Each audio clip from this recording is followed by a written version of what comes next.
Hello guys, আমি আবারও চলে এসেছি তোমাদেরকে একটা নতুন রান্না শেখাতে। তো আজকে আমি তোমাদের শেখাবো ডিমের কারি বানানো।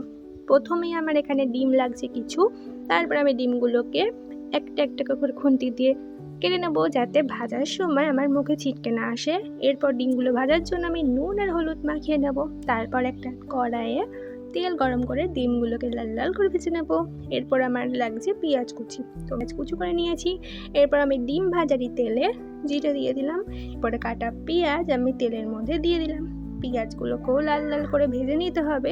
এরপর আমি মশলার জন্য নিয়েছি এখানে লঙ্কার গুঁড়ো, হলুদ গুঁড়ো, নুন, আর নিয়েছি আদা পেস্ট, জিরার গুঁড়ো, ধনের গুঁড়ো। এরপর আমি এর মধ্যে জল মিক্সড করে ভালো করে মশলাটাকে গুলে নেব। এরপর আমি ওই ভাজা পেঁয়াজের মধ্যে মশলাটাকে দিয়ে দেবো। তারপরে কিছুক্ষণ একটু কষাতে হবে। তারপরে যেই তেল ছেড়ে আসবে আগে থেকে ভেজে রাখা ডিমগুলোর মধ্যে দিয়ে নেব। তারপর আবার কষাতে হবে। এরপর আমি জল ঢেলে দিলাম। তারপরে তো ফুটে থাকবে, তোমরাও আমাকে দেখে এভাবেই করবে, ওকে? এরপর ভালো করে কষাতে হবে। তারপরে নামানোর সময় একটু গরম মশলা ছিটিয়ে দেবো। ব্যাস, হয়ে গেল ডিমের কারি রেসিপি। কত সিম্পল দেখলে? তোমরাও বাড়িতে এভাবে ট্রাই করতে পারো। তো ভিডিওটা ভালো লাগলে অবশ্যই লাইক করো। Thank you.